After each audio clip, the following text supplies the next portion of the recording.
Good morning વિદ્યાર્થી મિત્રો, મજામાં? ગયા લેક્ચરમાં આપણે ચેપ્ટર નંબર 7 નો પહેલો લેક્ચર આપણે ભણ્યા હતા. હવે આપણે ચેપ્ટર નંબર 7 માં બીજો લેક્ચરમાં આગળની શરૂઆત કરીશું. પ્રશ્ન નંબર 10 આપણે પહોંચ્યા છીએ. આજે પણ બહુ ખૂબ જ સરસ મજાનું ચલાવવાનું છે એટલે ધ્યાન આપજો. દ્રઢ પદાર્થનું દ્રવ્યમાન કેન્દ્રનું સ્થાન શોધવા સાથી પદાર્થને સૂક્ષ્મ ખંડોમાં વિભાગેલ ગણવામાં આવે છે. દ્રઢ પદાર્થનું દ્રવ્યમાન કેન્દ્રનું સ્થાન શોધવા માટે સાથી પદાર્થને સૂક્ષ્મ ખંડોમાં વિભાગેલ ગણવામાં આવે છે. આવો સવાલ છે.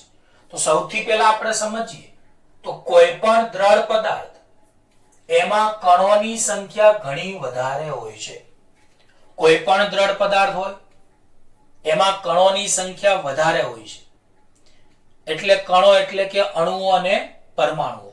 તો આપણે જાણીએ છીએ કોઈ પણ પદાર્થમાં અનેક કણો આવેલા હોય છે અને આવા કણો વચ્ચેનું અંતર ઘણું ઓછું હોય છે. આવા કણો વચ્ચેનું અંતર ઘણું ઓછું હોય છે. તેથી દળ અને અંતરના ગુણાકારોનો સરવાળો કરવો અસંભવ છે. યાદ રાખજો, કણોની સંખ્યા વધારે હોય છે, કણો વચ્ચેનું અંતર ઓછું હોય છે. આથી દળ અને અંતરના ગુણાકારોનો સરવાળો કરવો અસંભવ છે. કેમ? કારણ કે ઘણી સંખ્યામાં કણો છે, લાખોની સંખ્યામાં કણો હોય, લાખોની સંખ્યામાં દળ હોય.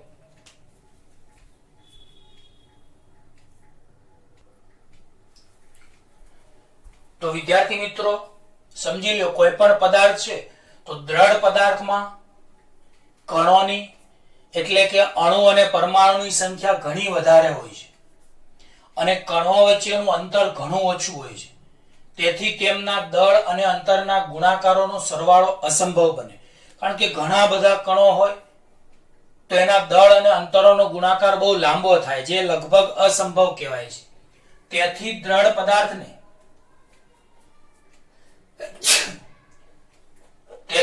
પદાર્થને સૂક્ષ્મ દળના એવા n ખંડોમાં વિભાજિત કરેલો ગણવામાં આવે છે. જે આપણા નીચેની થિયરીમાં એની માહિતી વિસ્તૃતમાં સમજીશું. તો હાલ પૂરતું આટલું યાદ રાખો કે સમજી લ્યો કે આ દ્રઢ પદાર્થ છે, આ પેન છે એ દ્રઢ પદાર્થ છે. તો દ્રઢ પદાર્થ એમાં કણોની સંખ્યા એટલે કે અણુઓની સંખ્યા એટલે કે પરમાણુની સંખ્યા ખૂબ જ વધારે હોય છે. અને વળી બીજી એક વાત સમજીએ તો આમાં કણો વચ્ચેનું અંતર ખૂબ જ ઓછું હોય છે. આથી બધા જ કણોના દળ અને અંતરના ગુણાકારોનો સરવાળો કરવો એ લગભગ અસંભવ હોય છે. તેથી દ્રઢ પદાર્થને સૂક્ષ્મ દળના ટુકડાઓ એટલે કે ટુકડા એટલે ખંડ તો સૂક્ષ્મ દળના n ખંડોમાં વિભાજિત કરેલો ગણવામાં આવે છે. અને એનો વિસ્તૃત અભ્યાસ આપણે પ્રશ્ન 11 માં ભણીએ. તો પ્રશ્ન 11 આ રીતે છે કે ઘન પદાર્થનું દ્રવ્યમાન કેન્દ્ર નક્કી કરવાની સૈદ્ધાંતિક રીત વર્ણવો. ઘન પદાર્થનું દ્રવ્યમાન કેન્દ્ર નક્કી કરવાની સૈદ્ધાંતિક રીત વર્ણવો. આ થિયરી પણ ખૂબ જ અગત્યની છે એટલે બરાબર ધ્યાન આપજો. તો આમાં પણ આપણે સમજીએ, ઘન પદાર્થ અસંખ્ય સૂક્ષ્મ કણોનો બનેલો હોય છે. સમજી લ્યો કે આ કોઈ ઘન પદાર્થનો ટુકડો છે તો આમાં અસંખ્ય કણો આવેલા હોય છે. તો આ બધા જ કણોને આપણે છૂટા છૂટા ગણી શકતા નથી. સમજી લ્યો કે આ પેન છે, આ અનેક કણોની બનેલી છે. તો આમાં તમને અલગ અલગ કણો દેખાય છે? નથી દેખાતા. તો આ બધા જ કણો આમાં કેવા હશે? બહુ ભેગા હશે. ભેગા હોય એને સતત કહેવાય. બોલો, ભેગા હોય એને શું કહેવાય? સતત. તો આ પેનનો મારે અભ્યાસ કરવો હોય તો હું આ પેનના ટુકડા કરું. આ ટુકડાને દળખંડ કહેવાય. તો બોલો, અહીં આપણે સમજીએ કે અહીં દરેક ખંડનું દળ આપણે m ડેલ્ટા m ધારીએ. જ્યાં ડેલ્ટા m છે એને દળખંડનું સ્થાન સદિશ ધારો કે r સદિશ બરાબર xi caret plus yj caret plus zk caret છે. તો હું તમને આખી માહિતી સમજાવું કે આ ઘન પદાર્થ છે એ અસંખ્ય કણોનો બનેલો છે. એટલે કે અસંખ્ય અણુ કે પરમાણુનો બનેલો છે. પણ એ આપણને કણો દેખાય નહીં એટલા સૂક્ષ્મ હોય છે અને એટલા એકબીજાની નજીક હોય છે. આથી બધા જ કણોને તમે સતત એટલે ભેગા ગણી શકાય છે. તો આવા સંજોગોમાં ઘન પદાર્થને અનેક નાના દળખંડોનો બનેલો વિચારી શકાય. આવો એક જેનું દરેક ખંડનું દળ ડેલ્ટા એમ હોય એવો એક દળખંડ આપણે દર્શાવેલો છે. દળખંડ એટલે દળ ધરાવતો ટુકડો. આવા ડેલ્ટા એમ દળખંડનો સ્થાન સદિશ ધારો કે ત્રિપરિમાણમાં r સદિશ બરાબર xi caret plus yj caret plus zk caret છે. હવે આપણે સમગ્ર ઘન પદાર્થને સમજી લ્યો. આ પેન છે, ઘન પદાર્થ છે, આમાં અસંખ્ય કણો છે, કણો ભેગા છે, આથી બધા કણોને સતત ગણી શકાય. આવા સંજોગોમાં અભ્યાસ કરવો અઘરો બને.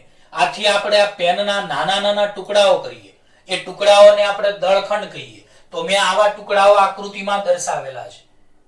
તો બોલો, ઘન પદાર્થનો ધારો કે કોઈ પહેલો ટુકડો જેનું દળ ડેલ્ટા એમ dm1, દળ dm1 સૂક્ષ્મ હોવાથી આગળ d લખી શકાય. તો બોલો, ઘન પદાર્થ છે અને એનું સૂક્ષ્મ દળ ધારો કે dm1, પણ અહીંયા આપણે ડેલ્ટા m1 પણ કહી શકીએ છીએ.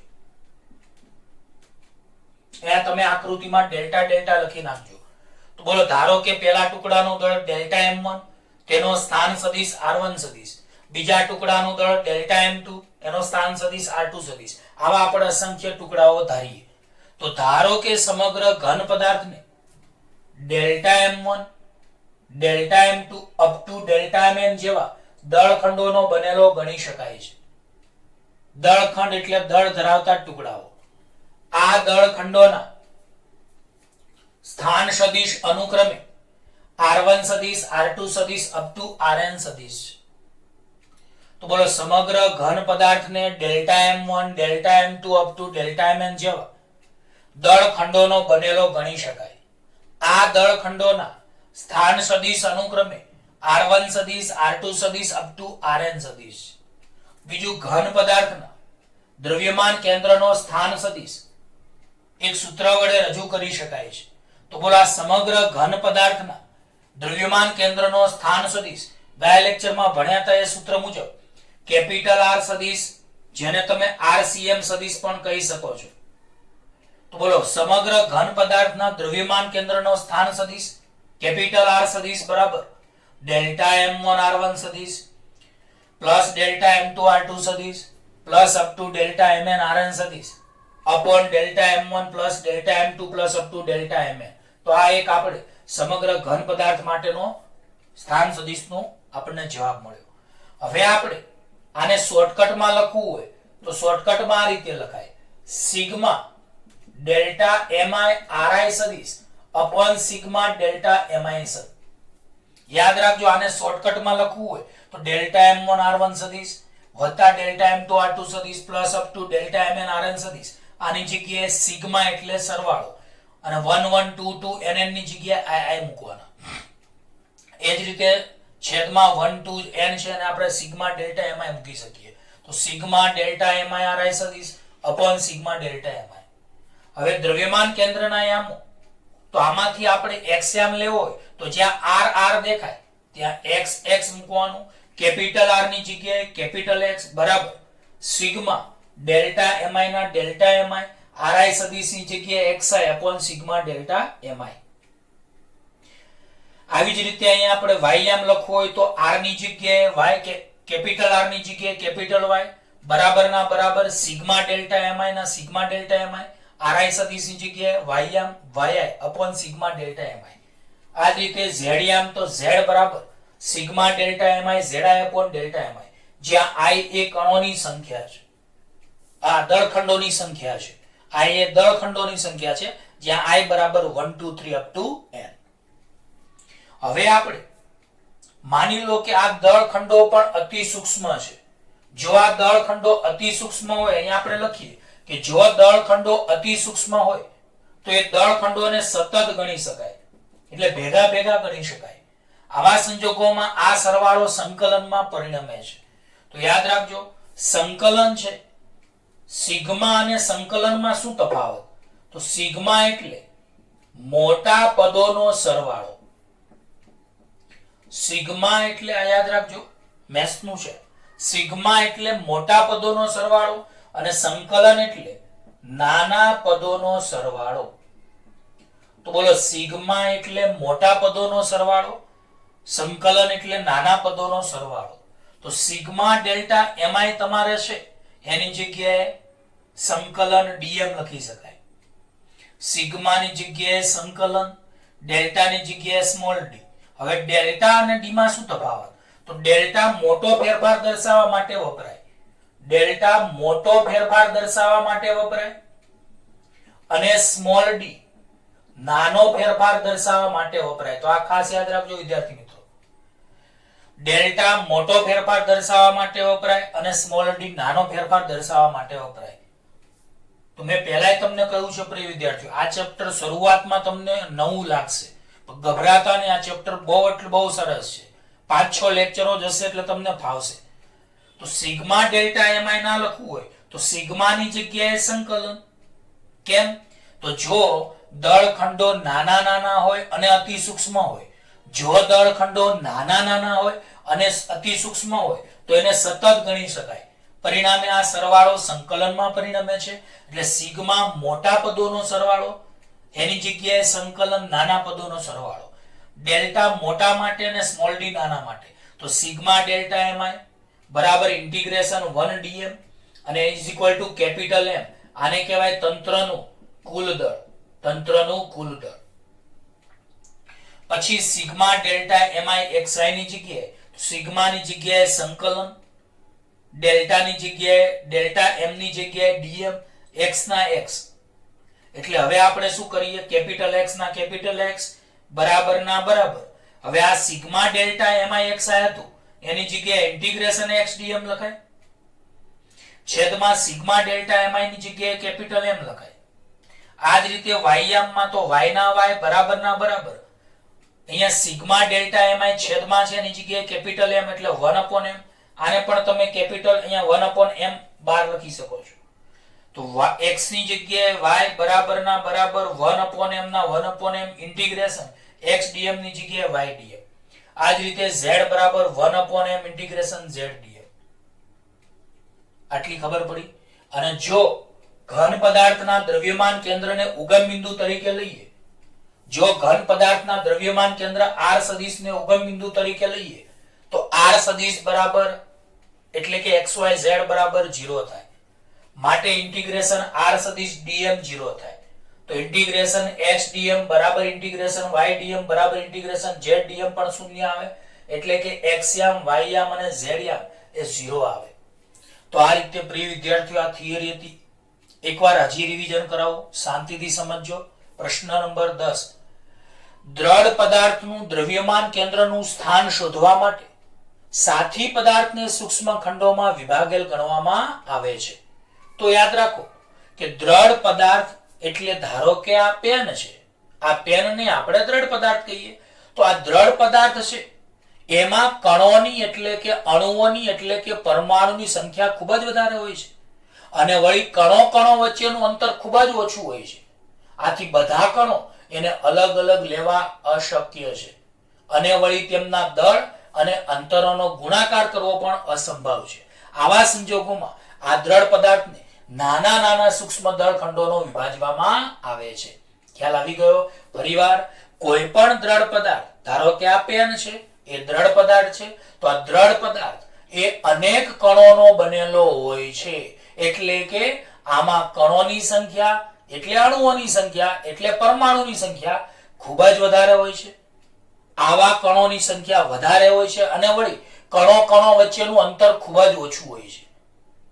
આથી ઘન પદાર્થમાં આવા કણોનો અભ્યાસ અશક્ય બને છે. એટલે કે આવા બધા જ કણોના દળ અને અંતરોનો ગુણાકાર કરી એનો સરવાળો કરવો અસંભવ છે. આથી આમને આ ઘન પદાર્થને એટલે કે દ્રઢ પદાર્થને અનેક સૂક્ષ્મ દળ ખંડોનો બનેલો વિભાજવામાં આવે છે. હવે આપણે પ્રશ્ન નંબર 11 ભણીએ. તો ઘન પદાર્થનું દ્રવ્યમાન કેન્દ્ર નક્કી કરવાની સૈદ્ધાંતિક રીત વર્ણવો. તો આકૃતિમાં આપણે ઘન પદાર્થ દોરેલો છે.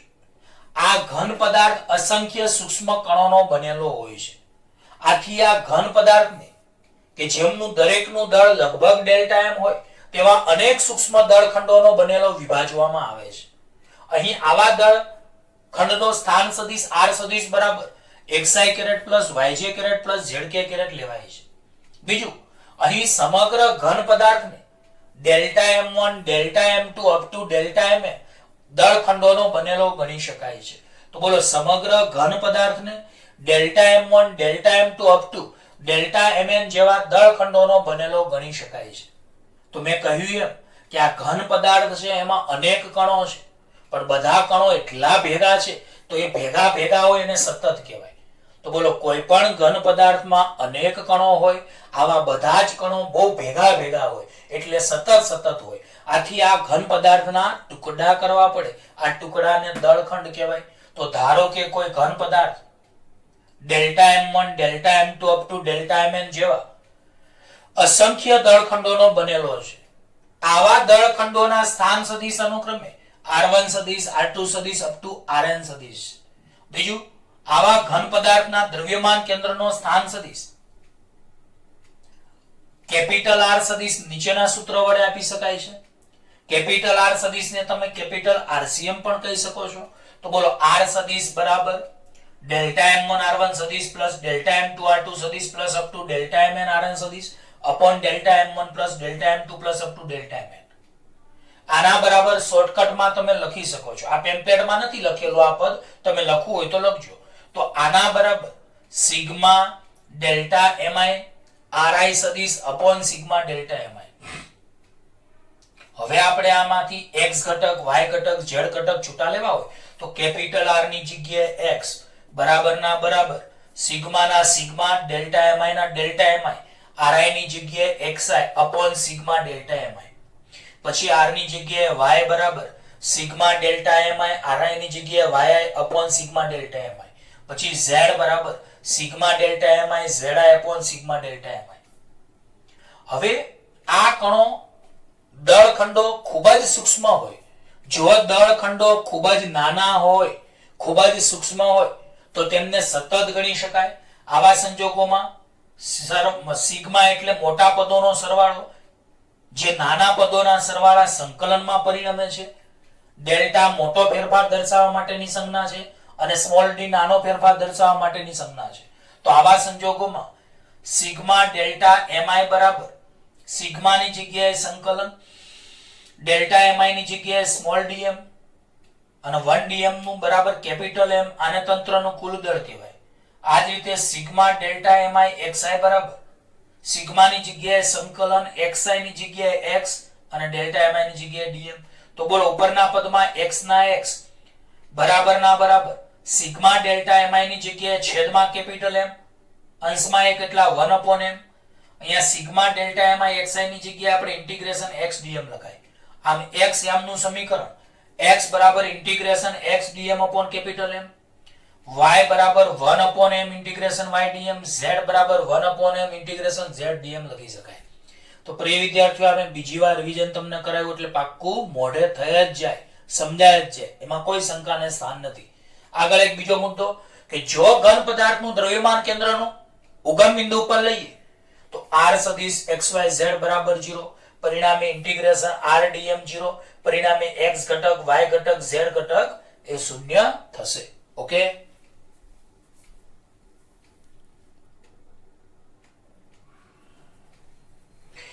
હવે પ્રિય વિદ્યાર્થીઓ, પ્રશ્ન નંબર 12 આ ખૂબ જ અગત્યનો સવાલ છે એટલે IMP કરજો. અને પેમ્પલેટમાં આ સવાલ પતે એટલે કોષ્ટક આપેલું છે, એ કોષ્ટક તમારે હોમવર્કમાં જાતે ગણવાનું છે, જેમાં બધા પદાર્થોના કેન્દ્રોની વાત કરેલી છે. એકદમ સિમ્પલ કોષ્ટક છે. દાખલા તરીકે વર્તુળ હોય તો એનું કેન્દ્ર એ દ્રવ્યમાન કેન્દ્ર કહેવાય. ત્રિકોણ હોય તો ત્રિકોણની મધ્યગાઓનું કેન્દ્ર એ મધ્ય કેન્દ્ર કહી શકાય, મતલબ દ્રવ્યમાન કેન્દ્ર કહી શકાય. લંબચોરસ હોય તો એના બે વિકર્ણનું છેદન બિંદુ એ દ્રવ્યમાન કેન્દ્ર કહેવાય. નળાકાર હોય તો તેની ભૌમિતિક અક્ષનું કેન્દ્ર એ દ્રવ્યમાન કેન્દ્ર કહેવાય. આવું એક નાનું કોષ્ટક છે. એટલે 12મી થિયરી પતે એની પછી એક કોષ્ટક છે એમાં એક પ્રિન્ટિંગ મિસ્ટેક છે. આ ત્રિકોણાકાર તકતી છે એના અંદર એવું લખેલું છે કે મધ્ય ગાળોનું કેન્દ્ર એને ત્રિકોણનું મધ્ય કેન્દ્ર કહેવાય, પણ ઉપર થોડીક સળિયાનું મધ્ય એવું છપાઈ ગયું છે ભૂલમાં, એ ચેકી નાખજો. ફરીવાર કહું છું કે 12મી થિયરીના એન્ડમાં આપણે એક મોટું કોષ્ટક આપેલું છે. એ કોષ્ટક તમારે એમસીક્યુ માટે ખાસ મોઢે કરવાનું છે અને હોમવર્કમાં લખવાનું પણ છે. અને એ કોષ્ટકમાં આ રીતના જુદા જુદા પદાર્થોના કેન્દ્રો આપેલા છે. તો વર્તુળ હોય તો એનું દ્રવ્યમાન કેન્દ્ર ક્યાં હોય? તો વર્તુળનું દ્રવ્યમાન કેન્દ્ર તેના ભૌમિતિક કેન્દ્ર ઉપર મધ્યમાં હોય. ત્રિકોણનું મધ્ય દ્રવ્યમાન કેન્દ્ર ક્યાં હોય? તો ત્રિકોણની ત્રણેય મધ્યગાઓનું છેદન બિંદુ એ દ્રવ્યમાન કેન્દ્ર હોય. લંબચોરસમાં વિકર્ણનું છેદન બિંદુ, ચોરસમાં વિકર્ણનું છેદન બિંદુ, નળાકારમાં ભૌમિતિક કેન્દ્રની બરાબર મધ્યમાં. હવે આવો જ એક નાનો સવાલ છે કે સમાંગ એવા પાતળા સળિયાનું દ્રવ્યમાન કેન્દ્રનું સ્થાન મેળવો. તો પહેલા તો સમાંગ એટલે શું સમજી લ્યો કે આ પેન છે એને હું સમાંગ કહું. સમાંગ એટલે એક જ દ્રવ્યની બનેલી. આ પ્લાસ્ટિકની છે તો આ પ્લાસ્ટિકની જ બનેલી હોય, આમાં બીજું કોઈ દ્રવ્ય ન હોય. એને કહેવાય નિયમિત ઘનતા. તો બોલો સમાંગ એટલે કે નિયમિત ઘનતા વાળા પાતળા સળિયાનું દ્રવ્યમાન કેન્દ્રનું સ્થાન મેળવો. બોલો આપણો સવાલ કયો છે? સમાંગ એટલે કે નિયમિત ઘનતા વાળા એવા પાતળા સળિયાનું દ્રવ્યમાન કેન્દ્રનું સ્થાન મેળવો. તો સૌપ્રથમ પેમ્પલેટમાં બે આકૃતિ, એક જ આકૃતિ આપેલી છે. તો આ પહેલી આકૃતિ તમને આપેલી છે પેમ્પલેટમાં, એ ન દોરો તો ચાલશે, એની જગ્યાએ આ આકૃતિ તમે દોરજો. ખબર પડી બધાને? ટૂંકમાં ચોપડીમાં અને પેમ્પલેટમાં આ આકૃતિ આપેલી છે, પણ તમે એક્ઝામમાં આ આકૃતિ દોરજો, હોમવર્કમાં પણ. ચલો સૌપ્રથમ આપણે વાત કરીએ કે આકૃતિમાં દર્શાવ્યા પ્રમાણે કેપિટલ M જેટલું દળ અને કેપિટલ L લંબાઈ ધરાવતો એક નિયમિત આડછેદ વાળો, નિયમિત આને આડછેદ કહેવાય. તો અહીંયા જેટલું આડછેદ હોય એટલું સમગ્ર સળિયામાં આડછેદ હોય, એને કહેવાય નિયમિત આડછેદ વાળો અને નિયમિત દળ વિતરણ વાળો એક પાતળો સળિયો ધ્યાનમાં લો. તો આ જો પેન છે તો આમાં બધી બાજુ સરખો જ આકાર છે, સરખી રીતે જ આ નળાકાર છે, તો આને કહેવાય નિયમિત દળ વિતરણ. તો બોલો આકૃતિમાં દર્શાવ્યા પ્રમાણે કેપિટલ M દળ અને કેપિટલ L લંબાઈ ધરાવતો એક નિયમિત આડછેદ વાળો અને નિયમિત દળ વિતરણ વાળો પાતળો સળિયો ધ્યાનમાં લો. આકૃતિમાં દર્શાવ્યા પ્રમાણે કેપિટલ M દળ, કેપિટલ L જેટલી લંબાઈ અને નિયમિત આડછેદ વાળો અને નિયમિત દળ વિતરણ વાળો એક પાતળો સળિયો ધ્યાનમાં લો. બીજું, સળિયાનો એક છેડો ઉગમ બિંદુ પર મૂકીએ તો આ એક છેડો છે, આ એક છેડો ઉગમ બિંદુ પર આપણે મૂક્યો અને સળિયાની ભૌમિતિક અક્ષ એને x અક્ષ પર સંપાત થાય તે રીતે મૂકો. તો બોલો સળિયાનો એક છેડો ઉગમ બિંદુ પર મૂકી સળિયાની ભૌમિતિક અક્ષ x અક્ષ પર સંપાત થાય એટલે x અક્ષ પર આવે તેવી રીતે મૂકો. તો બોલો સળિયાનો એક છેડો ઉગમ બિંદુ પર મૂકો અને સળિયાની ભૌમિતિક અક્ષ એ x અક્ષ પર સંપાત થાય તેમ ધારો. બીજું, ઉગમ બિંદુથી x જેટલા અંતરે, ઉગમ બિંદુથી x જેટલા અંતરે dx જેટલી સૂક્ષ્મ લંબાઈનો એક સૂક્ષ્મ ખંડ ધ્યાનમાં લો. તો બોલો ઉગમ બિંદુથી x જેટલા અંતરે dx જેટલી સૂક્ષ્મ લંબાઈ ધરાવતો એક સૂક્ષ્મ ખંડ ધ્યાનમાં લો.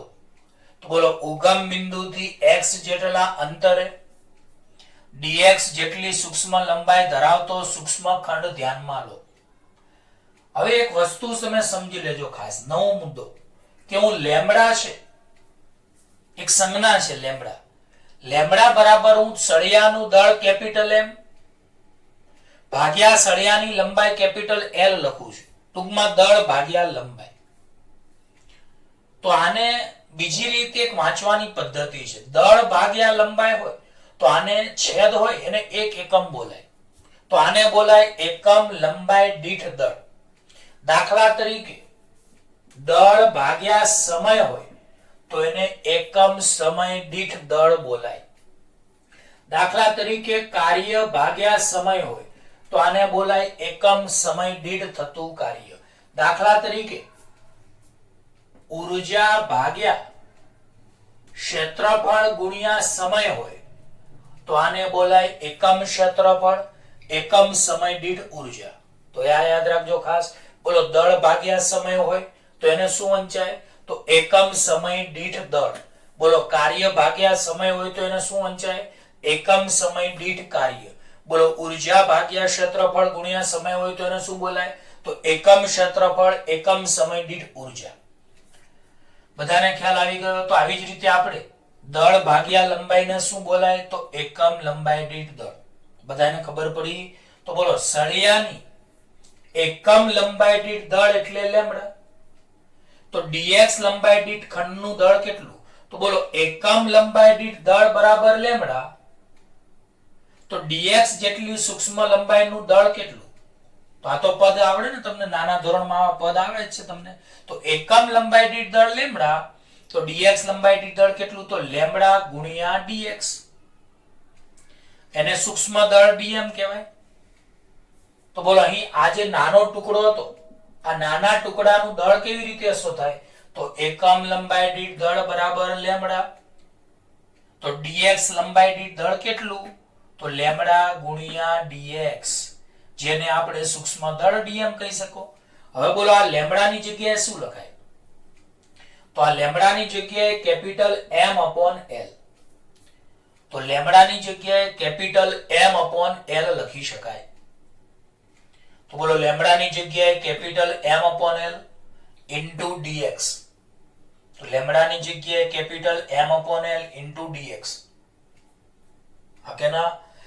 હવે આપણે આની આગળની થિયરીમાં આપણે ભણાવ્યું હતું એ સૂત્રનો અહીંયા ઉપયોગ કરીએ કે સમગ્ર સળિયાનું દ્રવ્યમાન કેન્દ્રનું સ્થાન શોધવા માટે x અક્ષને અનુલક્ષીને x cm બરાબર 1 upon capital m integration x dm. આને આપણે કેપિટલ x કહેતા હતા. દ્રવ્યમાન કેન્દ્રનો x દિશામાંનો સ્થાન સદિશ. તો બોલો સમગ્ર સળિયાનું દ્રવ્યમાન કેન્દ્રનું સ્થાન, સમગ્ર સળિયાનું દ્રવ્યમાન કેન્દ્રનું સ્થાન x cm બરાબર 1 upon m integration x dm. હવે x cm બરાબર 1 upon m, x ની જગ્યાએ x, બોલો અહીંયા dm ની જગ્યાએ કેટલા લખાય? તો m upon l dx. આ પેમ્પલેટમાં ન લખ્યું હોય તો લખી દેજો. તો dm ની જગ્યાએ m upon l dx લખાય. હવે સંકલનની લિમિટ શું? તો સળિયાનો એક છેડો ઉગમ બિંદુ પર છે અને સળિયાની સમગ્ર લંબાઈ કેપિટલ L છે. તો અહીંયા સંકલનની લિમિટ શું આવે? તો સળિયાનો એક છેડો ઉગમ બિંદુ પર છે અને ત્યાંથી સળિયાની લંબાઈ કેપિટલ L છે, એટલે સંકલનની લિમિટ 0 થી કેપિટલ L. હવે આમાં આ m તો ઉડી જશે સામાન્ય કાઢીને. m તો ઉડી જવાના. આ અંશમાં m છે, આ છેદમાં m છે. પછી l ને આપણે બહાર કાઢી અચળ હોવાથી, તો 1 upon l ઇન્ટિગ્રેશન x ની 1 ઘાત dx. સંકલનની લિમિટ 0 થી l. ખબર પડી? જો અહીંયા m સામાન્ય કાઢો તો m ઉડી જાય. ન ખબર પડે તો અહીંયા એક સ્ટેપ વધારે લખું. x cm બરાબર 1 upon m. આ m upon l ને આપણે બહાર કાઢ્યા. ઇન્ટિગ્રેશન 0 થી l x dx. ખબર પડી? હવે બોલો આ mm ઉડે કે ના ઉડે? બસ એવી રીતે ટૂંકમાં m upon l તમે બહાર કાઢ્યા, mm ઉડે તો અહીંયા 1 upon l વધે. 0 થી l x ની 1 ઘાત dx.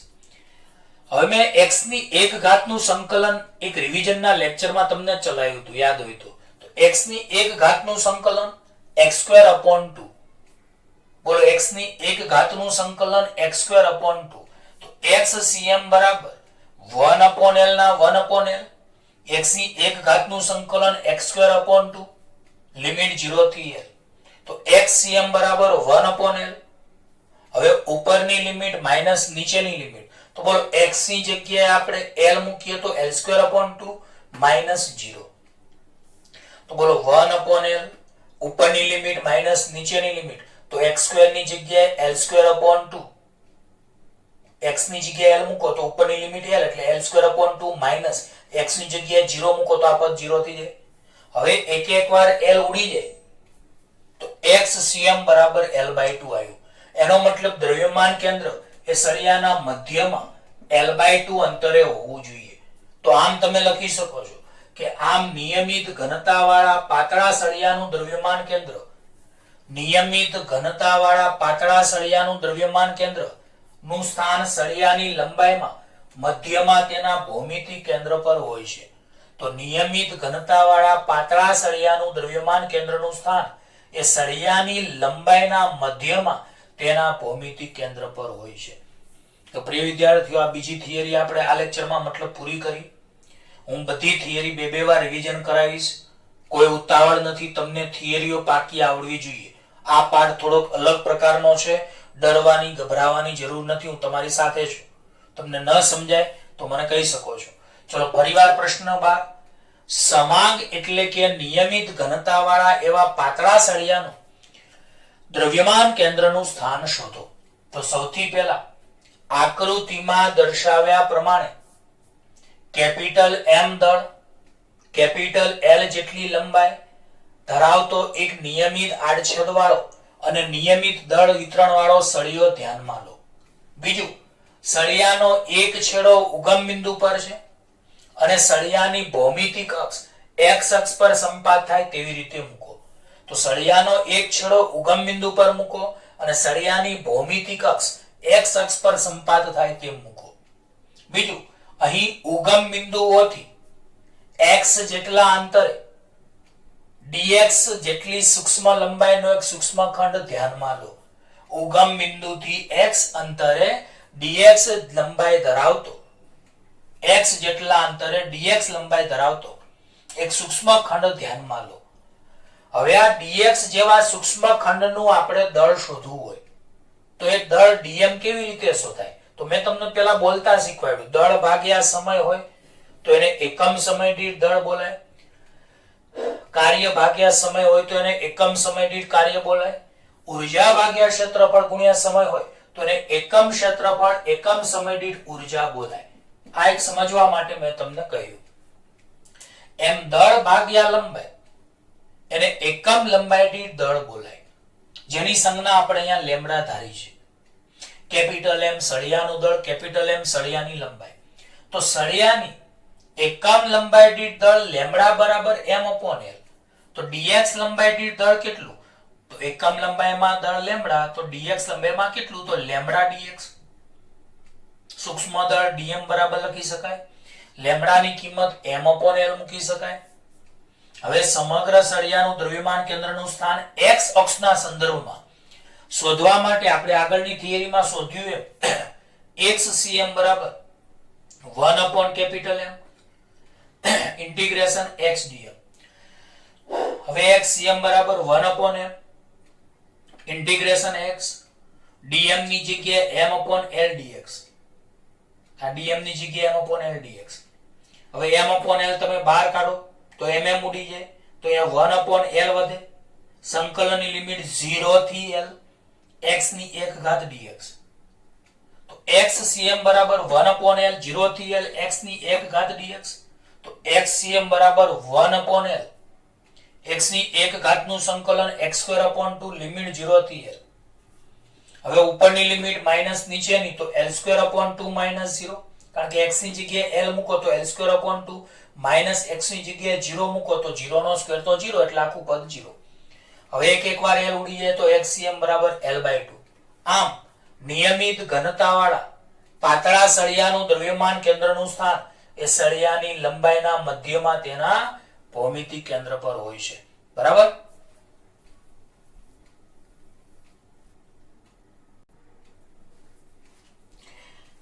હવે પ્રિય વિદ્યાર્થીઓ, પ્રશ્ન નંબર 16. હવે એવું છે, ચોપડીમાં પ્રશ્ન નંબર 13, 14 અને 15 આપ્યા છે પણ એ સિક્વન્સમાં નથી. એટલે હું આજે પહેલા પ્રશ્ન 16 ચલાવીશ, પછી પ્રશ્ન 17 ચલાવીશ અને પછી પ્રશ્ન 13 અને 14, 15 ચલાવીશ. તમે મોઢે કરો હોમવર્કમાં તો પહેલા પ્રશ્ન 16, પછી પ્રશ્ન 17 અને પછી પ્રશ્ન 13 કરવાનો, તો તમને આ સહેલો પડશે. ચલો સવાલ નંબર 16 આવો છે.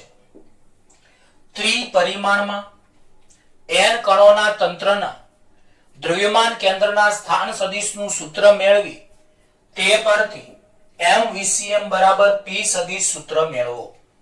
યાદ રાખજો, ત્રિપરિમાણમાં n કણોના તંત્રના દ્રવ્યમાન કેન્દ્રના સ્થાન સદિશનું સૂત્ર મેળવી તે પરથી m(VCM) = p સદિશ સૂત્ર મેળવો. તો સૌપ્રથમ તો ધારો કે આકૃતિમાં ઘણા બધા કણો તમને નજરે પડે છે. x y z ત્રિપરિમાણ યામાક્ષ પદ્ધતિ છે. x y z ત્રિપરિમાણ યામાક્ષ પદ્ધતિ છે. તેનું ઉગમ બિંદુ O છે. અહીં જુદા જુદા કણો આપણે દોરેલા છે, તો એને n કણોનું તમે તંત્ર કહી શકો છો. બોલો, n કણોનું શું કહી શકો છો? તંત્ર કહી શકો છો. તો બોલો, આકૃતિમાં n કણોનું તંત્ર દર્શાવેલું છે અને ત્રિપરિમાણમાં છે, જેમના જુદા જુદા કણોના દળો અનુક્રમે m1 m2 up to mn છે. તેમના ઉગમ બિંદુઓની સાપેક્ષમાં સ્થાન સદિશ r1 સદિશ r2 સદિશ up to rn સદિશ છે. તો એ આપણે વર્ણનમાં પહેલા લખીએ કે n કણોના બનેલા તંત્રમાં ઉગમ બિંદુ O ને અનુલક્ષીને m1 m2 m3 up to mn દ્રવ્યમાન ધરાવતા કણોના સ્થાન સદિશ અનુક્રમે r1 સદિશ r2 સદિશ r3 સદિશ up to rn સદિશ છે. તો પહેલા આપણે આકૃતિનું વર્ણન કરીએ. તો n કણોના બનેલા તંત્રમાં ઉગમ બિંદુ O ને અનુલક્ષીને m1 m2 m3 up to mn દ્રવ્યમાન ધરાવતા કણોના સ્થાન સદિશ અનુક્રમે r1 સદિશ r2 સદિશ up to rn સદિશ છે. ફરીવાર, n કણોના બનેલા તંત્રમાં ઉગમ બિંદુ O ને અનુલક્ષીને m1 m2 m3 up to mn દ્રવ્યમાન ધરાવતા કણોના સ્થાન સદિશો અનુક્રમે r1 સદિશ r2 સદિશ up to rn સદિશ છે. અહીં આ n કણોના બનેલા તંત્રનું દ્રવ્યમાન કેન્દ્રનું સ્થાન સદિશ, દ્રવ્યમાન કેન્દ્રનો સ્થાન સદિશ એક નીચેના સૂત્ર વડે રજૂ કરી શકાય છે. અને સૂત્ર આ રીતનું છે: r સદિશ cm બરાબર m1 r1 સદિશ પ્લસ m2 r2 સદિશ plus up to plus m3 r3 સદિશ. આ સૂત્રનું સ્વરૂપ તો તમે ભણી ચૂક્યા છો ને, જેવું જ છે. up to mn rn સદિશ upon m1 plus m2 plus m3 plus up to mn. તો બોલો, અહીં આ n કણોના તંત્રનું દ્રવ્યમાન કેન્દ્ર એક એવું બિંદુ છે કે જેનો સ્થાન સદિશ એક નીચેના સૂત્ર વડે આપી શકાય છે. તો n કણોના બનેલા તંત્રના દ્રવ્યમાન કેન્દ્રનો સ્થાન સદિશ, n કણોના બનેલા તંત્રના દ્રવ્યમાન કેન્દ્રનો સ્થાન સદિશ r સદિશ cm બરાબર m1 r1 સદિશ પ્લસ m2 r2 સદિશ પ્લસ m3 r3 સદિશ plus up to mn rn સદિશ upon m1 plus m2 plus m3 plus up to mn લખી શકાય છે. હવે આપણે r સદિશ cm બરાબર m1 r1 સદિશ પ્લસ m2 r2 સદિશ પ્લસ m3 r3 સદિશ plus up to mn rn સદિશ upon છેદમાં કેપિટલ M લખાય, જ્યાં capital M is equal to m1 plus m2 plus m3 plus up to mn બરાબર તંત્રનું કુલ દળ. ટૂંકમાં પેમ્પલેટમાં કોઈ પ્રિન્ટિંગ મિસ્ટેક હોય તો તમે સુધારતા જજો. તો બોલો, જ્યાં કેપિટલ M બરાબર m1 plus m2 plus m3 plus up to mn બરાબર તંત્રનું કુલ દળ. તો આપણે આ છેદ કાઢીને એની જગ્યાએ કેપિટલ M લખ્યું. હવે કેપિટલ M ભાગાકારમાંથી આ બાજુ જાય તો ગુણાકારમાં, એટલે કેપિટલ M r સદિશ cm બરાબર m1 r1 સદિશ પ્લસ m2 r2 સદિશ પ્લસ m3 r3 સદિશ plus up to mn rn સદિશ. આને આપણે સમીકરણ નંબર 1 કહીએ. સમીકરણ નંબર 1. બોલો, હવે દળ અચળ ધારીને સમીકરણ 1 નું સમય t ની સાપેક્ષમાં વિકલન લેતા દળ અચળ ધારીને સમીકરણ 1 નું સમય t ની સાપેક્ષમાં વિકલન લેતા. તો ચલો ડાબી સાઈડમાં દળ m અચળ, સમયની સાપેક્ષમાં વિકલન એટલે d dt r સદિશ cm બરાબર દળ m1 અચળ, સમયની સાપેક્ષમાં વિકલન એટલે d dt r1 સદિશ પ્લસ દળ m2 અચળ d dt r2 સદિશ પ્લસ m3 અચળ d dt r3 સદિશ પ્લસ અપ ટુ mn અચળ d dt rn સદિશ. હવે તમે જાણો છો સારી રીતે કે dr સદિશ cm upon dt એટલે શું લખી શકાય? તો આને કહેવાય વેગ સદિશ, દ્રવ્યમાન કેન્દ્રનો વેગ સદિશ. તમે એ તો જાણો જ છો કે સ્થાન સદિશનું સમય t ની સાપેક્ષમાં પ્રથમ વિકલન, સ્થાન સદિશનું સમય t ની સાપેક્ષમાં પ્રથમ વિકલન વેગ આપે છે. આ જ રીતે dr1 સદિશ upon dt ની જગ્યાએ v1 સદિશ, dr2 સદિશ upon dt ની જગ્યાએ v3 સદિશ એટલે v2 સદિશ અપ ટુ m drn સદિશ upon dt ની જગ્યાએ તમે vn સદિશ મૂકી શકો. તો બોલો હવે આ પદ કેવી રીતે લખાશે એ આપણે અહીંયા સમજીએ. તો ધ્યાન આપજો, જોજો બરાબર. બોલો આ dr સદિશ cm ની જગ્યાએ કેટલા લખાય? v સદિશ cm, dr1 સદિશ upon dt ની જગ્યાએ v1 સદિશ, આની જગ્યાએ v2 સદિશ, આની જગ્યાએ vn સદિશ. તો ચલો આ સૂત્રમાં હવે શું લખાશે? તો કેપિટલ M v સદિશ cm બરાબર m1 આની જગ્યાએ v1 સદિશ પ્લસ m2 આની જગ્યાએ v2 સદિશ પ્લસ m3 v3 સદિશ plus up to mn vn સદિશ તમે લખી શકો છો. ખબર પડી?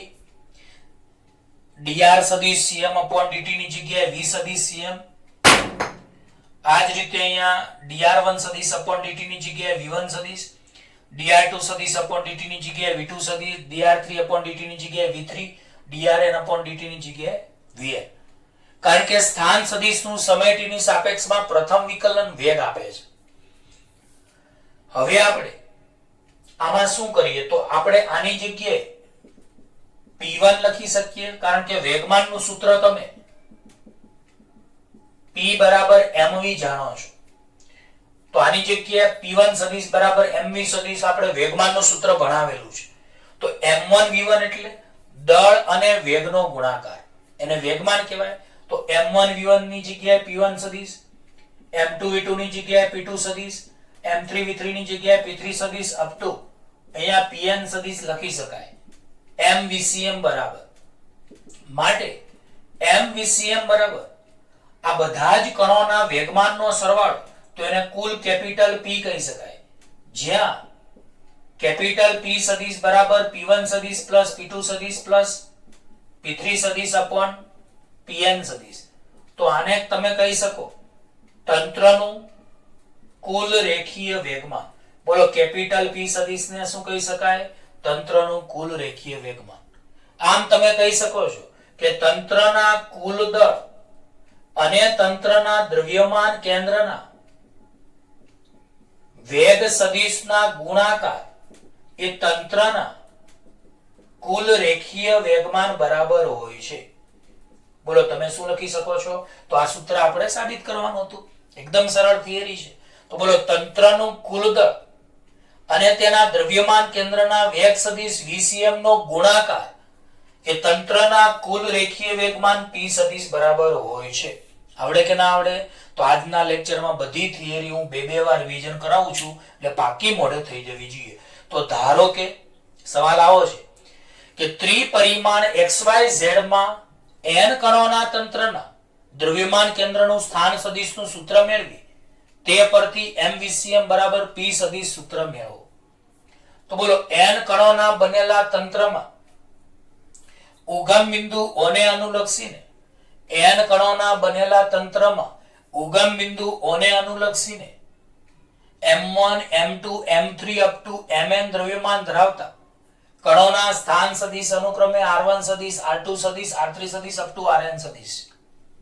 બીજું અહીં આ n કણોના બનેલા તંત્રના દ્રવ્યમાન કેન્દ્રનો સ્થાન સદિશ, આ n કણોના બનેલા તંત્રના દ્રવ્યમાન કેન્દ્રનો સ્થાન સદિશ r સદિશ cm બરાબર m1 r1 સદિશ પ્લસ m2 r2 સદિશ પ્લસ m3 r3 સદિશ plus up to mn rn સદિશ upon m1 plus m2 plus m3 plus up to mn. માટે r સદિશ cm બરાબર m1 r1 સદિશ પ્લસ m2 r2 સદિશ પ્લસ m3 r3 સદિશ plus up to mn rn સદિશ upon capital M. જ્યાં capital M આપણે કોની જગ્યાએ મૂક્યા? તો કેપિટલ M આપણે આની જગ્યાએ મૂક્યા, તો કેપિટલ M બરાબર m1 plus m2 plus m3 plus up to mn. બધા જ કણોના દળોનો સરવાળો. તો કેપિટલ M એટલે બધા જ કણોના દળોનો સરવાળો, તો એને તંત્રનું કુલ દળ કહેવાય. માટે કેપિટલ M ભાગાકારમાં છે, આ બાજુ જાય તો ગુણાકારમાં. તો કેપિટલ M r સદિશ cm બરાબર m1 r1 સદિશ પ્લસ m2 r2 સદિશ પ્લસ m3 r3 સદિશ plus up to mn rn સદિશ. હવે દળ અચળ ધારીને સમીકરણ 1 નું સમય t ની સાપેક્ષમાં વિકલન લેતા તો કેપિટલ M અચળ d dt of r સદિશ cm બરાબર m1 અચળ d dt of r1 સદિશ પ્લસ m2 અચળ d dt of r2 સદિશ પ્લસ m3 અચળ d dt of r3 સદિશ પ્લસ અપ ટુ mn અચળ d dt of rn સદિશ. હવે આપણે જાણીએ છીએ કે સ્થાન સદિશનું સમય t ની સાપેક્ષમાં વિકલન વેગ આપે છે. તો dr સદિશ cm upon dt એટલે v સદિશ cm, dr1 સદિશ upon dt એટલે v1 સદિશ, dr2 સદિશ upon dt એટલે v2 સદિશ, drn સદિશ upon dt એટલે vn સદિશ. તો માટે m dr cm upon dt એટલે v સદિશ cm બરાબર m1 v1 સદિશ પ્લસ m2 v2 સદિશ પ્લસ m3 v3 સદિશ plus up to mn vn સદિશ. હવે દળ અને વેગનો ગુણાકાર વેગમાન આપે તો m1 v1 સદિશ એટલે p1 સદિશ, m2 v2 સદિશ એટલે p2 સદિશ, m3 v3 સદિશ એટલે p3 સદિશ plus up to mn vn સદિશ એટલે pn સદિશ. હવે બધા જ કણોના વેગમાનનો સરવાળો, તો એને કુલ વેગમાન p સદિશ તમે કહી શકો છો. તો mv સદિશ cm બરાબર p સદિશ, જ્યાં p સદિશ બરાબર p1 વત્તા p2 વત્તા p3 plus up to pn, જેને તંત્રનું કુલ રેખીય વેગમાન કહી શકાય. તો આ સૂત્ર આપણે તારવવાનું હતું. આમ તંત્રનું કુલ દળ અને તેના દ્રવ્યમાન કેન્દ્રના વેગ સદિશનો ગુણાકાર એ તંત્રનું કુલ રેખીય વેગમાન આપે છે. ખ્યાલ આવી ગયો બધાને? હવે આપણે આગળ થિયરી નંબર 17 ચલાવીએ અને ત્યાર પછી એક નાની 13મી થિયરી ચલાવીએ.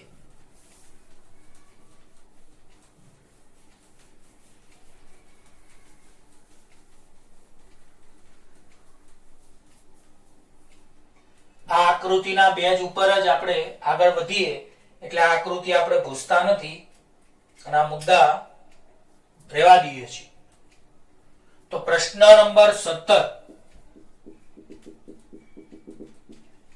ન્યૂટન ગતિનો કણોના તંત્ર માટે ન્યૂટન ગતિનો બીજો નિયમ લખો અને ન્યૂટનના નિયમોનું પરસ્પર અવલંબન એટલે શું? તો એક નાનકડો સવાલ આપણે પહેલા ભણીએ. 17મો સવાલ. તો કણોના તંત્ર માટે ન્યૂટન ગતિનો બીજો નિયમ લખો અને ન્યૂટનના નિયમોનું પરસ્પર અવલંબન એટલે શું? તો એક સૂત્ર છે F સદિશ બરાબર dp સદિશ upon dt. આ સૂત્રને આપણે ગાણિતિક રીતે વાંચીએ એટલે કણોના તંત્ર માટે ન્યૂટન ગતિનો બીજો નિયમ થાય. તો યાદ રાખજો, કેપિટલ F એટલે તંત્ર પર લાગતું કુલ એટલે કે પરિણામી બાહ્ય બળ. dp સદિશ upon dt એટલે તંત્રના કુલ રેખીય વેગમાનના, આ વેગમાનના શબ્દ પેમ્પલેટમાં છપાણું નથી, એ સુધારી દેજો. રેખીય વેગમાનના ફેરફારનો સમય દર અથવા ખાલી દર. તો હવે આપણે ન્યૂટન ગતિનો બીજો નિયમ કણોના તંત્ર માટે વાંચીએ. તો બોલો કણોના તંત્ર માટે તંત્ર પર લાગતું કુલ પરિણામી બાહ્ય બળ એ તંત્રના કુલ રેખીય વેગમાનના ફેરફારના સમય દર જેટલું હોય છે. તો બોલો ડીપી એટલે તો ડી એટલે સૂક્ષ્મ ફેરફાર, ડીપી એટલે રેખીય વેગમાનનો ફેરફાર અને ડીપી અપોન ડીટી એટલે રેખીય વેગમાનના ફેરફારનો દર. ખ્યાલ આવી ગયો? તો યાદ રાખજો કે કણોના તંત્ર માટે ન્યૂટન ગતિનો બીજો નિયમ શું લખાય? તો કણોના તંત્ર માટે તંત્ર પર લાગતું કુલ એટલે કે પરિણામી બાહ્ય બળ F સદિશ એ તંત્રના કુલ રેખીય વેગમાનના ફેરફારના સમય દર બરાબર હોય છે, જેને કણોના તંત્ર માટે ન્યૂટન ગતિનો બીજો નિયમ કહે છે. બીજું, આ કણોના તંત્ર માટે ન્યૂટન ગતિનો બીજો નિયમ તારવવા માટે ન્યૂટન ગતિના ત્રીજા નિયમની મદદ લેવી પડે છે. તો બોલો ન્યૂટન ગતિનો બીજો નિયમ તારવવા માટે ન્યૂટન ગતિના આપણે ત્રીજા નિયમની મદદની જરૂર છે, જે આપણે આની પછીના લેક્ચરમાં ભણાવીશું. તો ત્રીજા નિયમની મદદ લેવી પડે છે.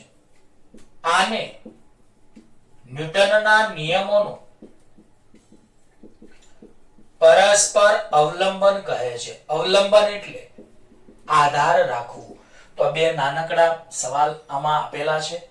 તો કણોના તંત્ર માટે ન્યૂટન ગતિનો બીજો નિયમ શું લખાય? તો કણોના તંત્ર માટે તંત્ર પર લાગતું કુલ પરિણામી બાહ્ય બળ F સદિશ એ તંત્રના કુલ રેખીય વેગમાનના ફેરફારના સમય દર ડીપી અપોન ડીટી જેટલું હોય છે, જેને ન્યૂટન ગતિનો બીજો નિયમ કહે છે. બીજું, આ કણોના તંત્ર માટે ન્યૂટન ગતિનો બીજો નિયમ તારવવા માટે ન્યૂટન ગતિના ત્રીજા નિયમની મદદ લેવી પડે છે. આ કણોના તંત્ર માટે ન્યૂટન ગતિનો બીજો નિયમ તારવવા માટે ન્યૂટન ગતિના ત્રીજા નિયમની મદદ લેવી પડે છે, જેને ન્યૂટનના નિયમોનું પરસ્પર અવલંબન કહે છે. અને હવે એક લાસ્ટ સવાલ આપણે આ લેક્ચરનો ભણીશું.